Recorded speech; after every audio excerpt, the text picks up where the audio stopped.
everybody, I'm Jackson Fulcher, and welcome to the 2 months later than expected Best of 2020 list. These are the movies that I saw in 2020 that made 2020 a little bit more bearable, as an awful year that was. At least these movies came out during it and I could enjoy them. Sure, not as many movies came out in 2020 compared to the last 2 years.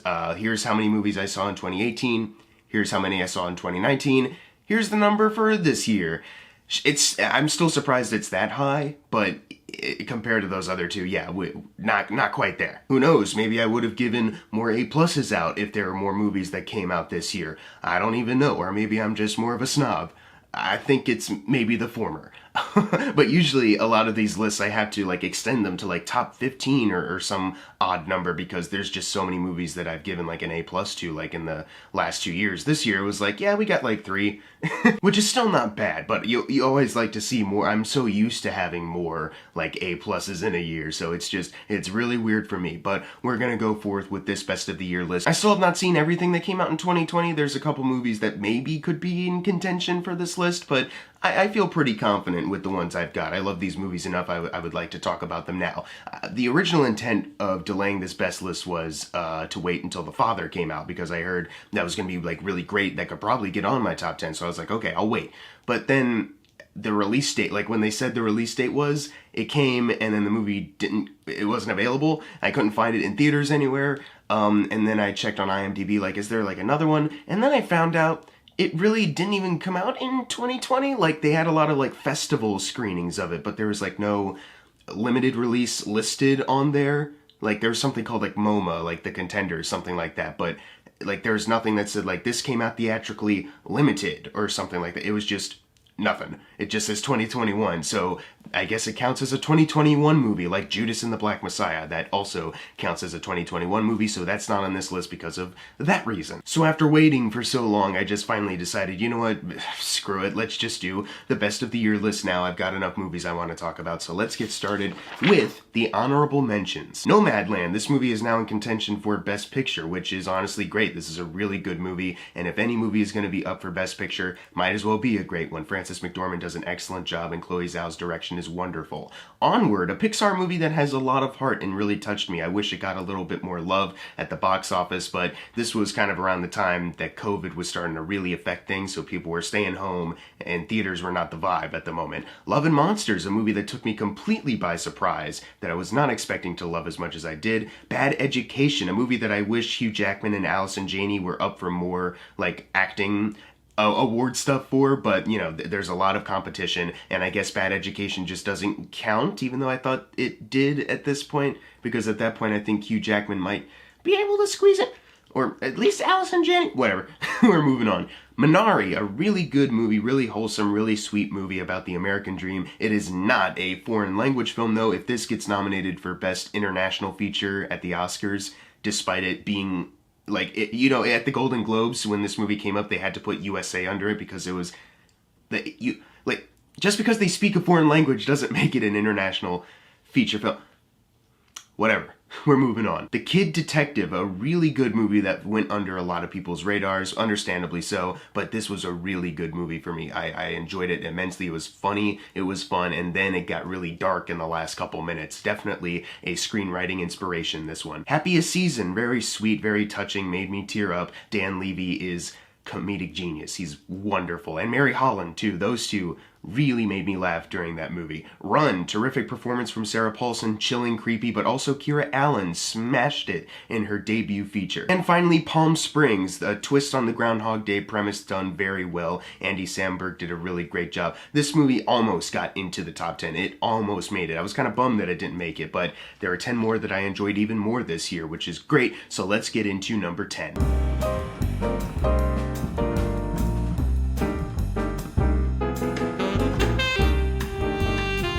Wolfwalkers is a film from Cartoon Saloon, a company behind Song of the Sea, The Secret of Kells. Really great movies that aren't like your traditional 3D animated kids movies these days, but it's also not even really 2D animated ones that occasionally will come out. This movie continues using the style that they've used for every other film they've made, and it looks gorgeous. They had a really great premise here, really good characters. The voice acting for the two girls that we follow is really great. And more than just it's really pretty to look at, it has a lot of great animation and some really fun characters. This movie also gets you to care about these characters enough to really earn a lot of emotional reactions later on in the film. Like, there's plenty of times where your guard is kind of let down and you're really feeling for the characters as it goes on, even tearing up at a certain point, and they really go all in on that, and I thought that was really special. This has as much heart as your average Pixar movie would. I hope more people check this out. If you have Apple TV Plus, it's on there.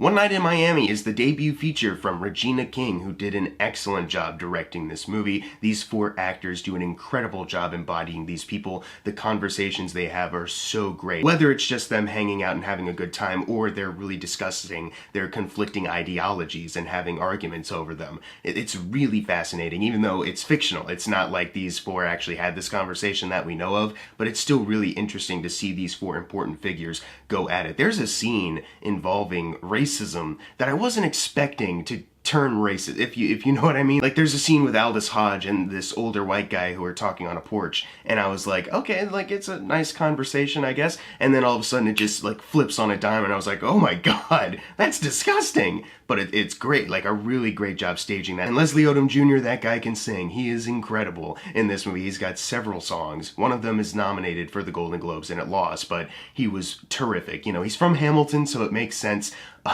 But he's really fantastic as Sam Cooke in this movie. One of my favorite performances. Him and Kingsley Ben-Adir were my standouts of that movie. Four great actors, and those two really stuck out to me, and I enjoyed every minute of screen time that they had, especially talking together.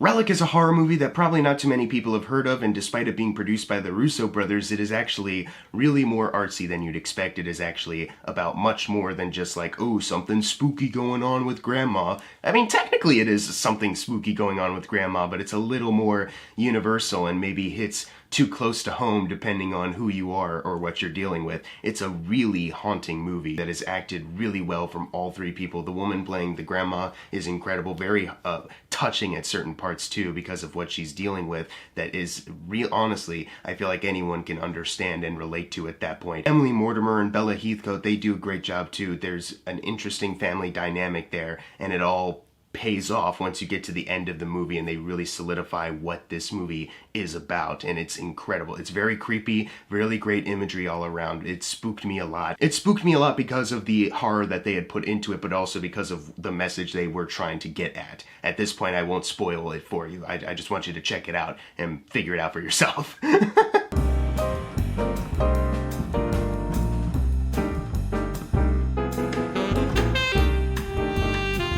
This is the latest Pixar movie from director Pete Docter. He also co-directed it with Kemp Powers, who worked on One Night in Miami, so he's got two spots on this, which is great. This movie is really excellent, very beautiful. Jamie Foxx does an excellent job as Joe Gardner. Tina Fey as 22 is hilarious. They have great chemistry together, visually breathtaking. Obviously, like all Pixar movies, they have really great design work going on here. Really great jokes, very funny for all families to enjoy. And then it strikes at your heart like all the best Pixar movies does. And like a lot of Pete Docter's work with Pixar, it's very mature. Like, they play with themes that are maybe a little too mature for certain kids to understand and kind of grasp. But as an adult watching this movie, technically, I guess, them going for more mature themes is definitely something that strikes home with me. This is a message that really struck home with me too, honestly. It really got me tearing up, but it meant something to me. It wasn't just like, oh, well, it's just really cool that they're doing it. Like, no, it meant something, you know, which is always great.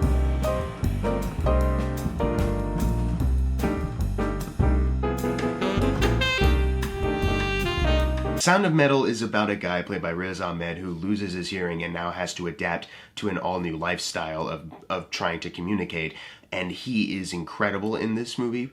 He deserves every award that he is up for because he is somebody who you can kind of relate to. You understand his passion, but then seeing what his passion kind of turns him into, it's really kind of devastating. It's a devastating look at this character, and he does a really great job playing him. Paul Raci, I think, should be up for supporting actor, but he's not for some reason. Paul Raci is someone who helps Riz Ahmed and helps a community of people who are deaf and tries to help them communicate, and he's incredible, and he's really sweet. There's a scene where him and Riz Ahmed talk near the end of the movie, and it really strikes home, and I was really hoping he'd get more love, and hopefully more people are now aware of it, that there's a bit more of an uproar if he gets snubbed at the Oscars when they announce those. He's honestly that great, and the direction is wonderful. The sound design is perfect for this movie. There's a moment where they edit, like for a long time you're listening to it like normally, and then they do an edit, like here's what this person is hearing, and you're like, oh man, and it's kind of devastating. It's really good. They do an excellent job with this movie.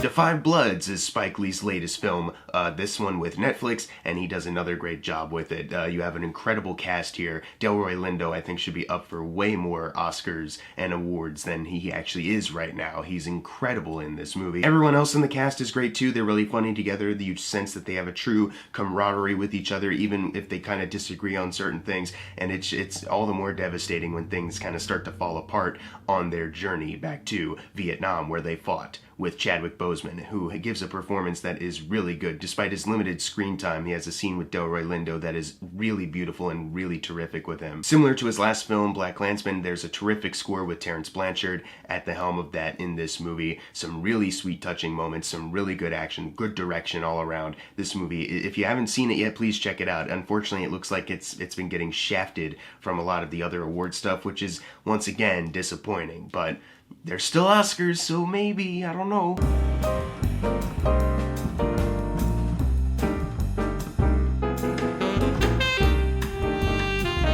Emerald Fennell comes in with this movie with a really fantastic vision. She is so good behind the camera, but also with the writing on this one. It's such an interesting look because Carey Mulligan's character is out seeking justice in a way that is not of the norm. Like, she's kind of going on her own to look for justice and get answers from people about a certain thing that happened to her. It's happened in her life, and she's incredible in this too, Carey Mulligan. She is definitely like top contender as far as like all the people that could be considered for like best actress. The soundtrack is really good. It blends in with the movie very well. Nothing is distracting at times where certain things might be seen as like cheesy or hokey, like a scene at a convenience store. It actually comes across really fun and really touching between two characters, Carey Mulligan's and Bo Burnham. Bo Burnham is great in this movie. There's a surprising number of people who I recognized in this movie. Clancy Brown, Alfred Molina, Alison Brie. There's so many people in here I wasn't expecting to see, but they're all really great. They make up a really great supporting cast. No weak links as far as the performances go. And the writing is so great here that this movie isn't as obvious or that like predictable as the trailers kind of made it out to be. They take a turn near the end and you're kind of wondering, well, how are we going to wrap this up? And the way they do, I thought, was really special. They did a really fantastic job. Please check this movie out if you haven't already. I feel like it's getting nominated for stuff, but it's not really getting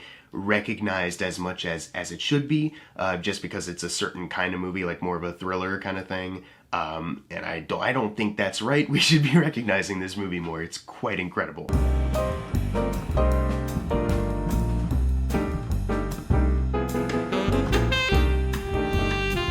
This one might be controversial for a lot of people just because I'm like maybe the only person on the planet who loves it as much as I do.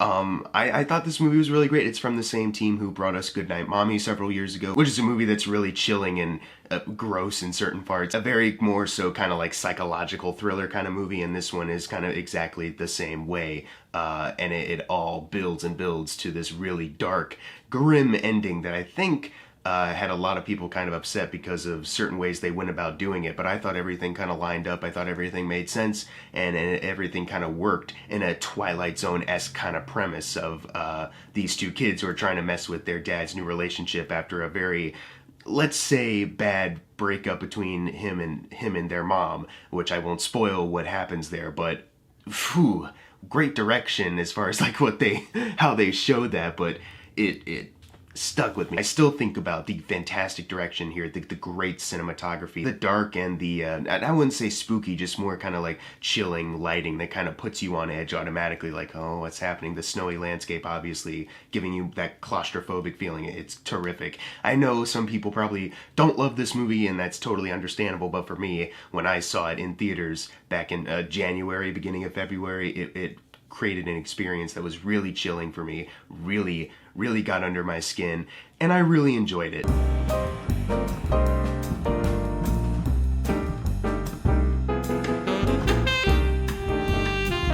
This one is interesting too, because similar to The Lodge, this might be controversial as far as not everyone would love this movie, because it is definitely a more artsy kind of movie that goes about, in the beginning it's like, okay, I think, okay, it seems pretty straightforward, and then it makes a shift in the middle, like literally in the middle of the movie, and it's like, what is happening? And then you're watching this play out, and then it gives you an ending that's kind of like, huh. And at that point, it's literally something you have to mull over. Like, you can't just watch this movie, take it at face value, and it's just like, oh, well, this is just completely off. Like, you have to give this movie your time to examine it, to try to piece together what you think they're trying to go for. It's one of those movies, so if you know that's not your kind of movie, then I guess steer clear, but I thought this movie was really cool.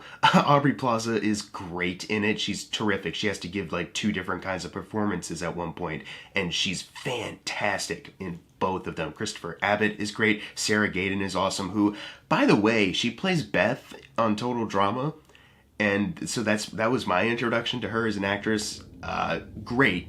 Obviously, it's great to see her in other stuff, but Beth, I couldn't believe it when I found out. The pure ambition of the screenwriting alone is enough to appreciate it. The fact that it works is great. It's amazing. There's definitely different ways that you can look at it. I've had a really great time, actually, like thinking about everything they put in and what it could potentially mean, because a lot of people have different theories about it, and all of them kind of click for me. Like, yeah, this makes sense to me, that makes sense to me. It's just, check it out yourself, make up your own mind about it, but I found it really fantastic, and that's why it's my number 2. What's my number 1? Let's not waste any time. Let's just go into it. My number 1 favorite movie of 2020 was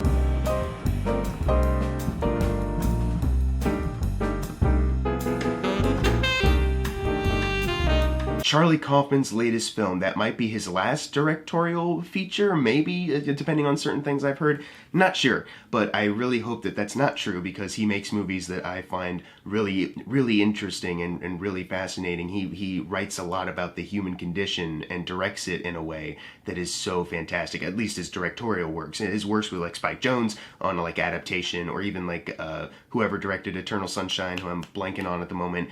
All of it is very interesting, and I think he's got a really great quality to him as a screenwriter. But with this movie, it kind of like, he tapped into like my worst fears of, like, as someone who is technically getting the rest of their life started, he tapped into like my worst fears of like what could potentially happen, what the outcome could be. Really scary stuff. Like, it's hard to really describe it as a horror movie, because it's not like any other horror movie you've seen. It's horrifying in a different way, in a more personal, more human way.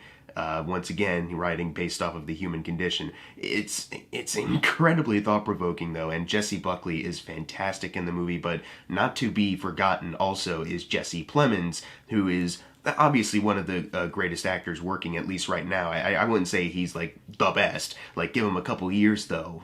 That's kind of like, at least looking at his career trajectory, it seems the way it's kind of going. He gives a really great performance in this movie, and once the movie kind of shifts and they let you know, like, this movie is actually about this, it makes everything all the more better. There's some really fantastic direction here. A score that I wish was available on streaming platforms, but it isn't.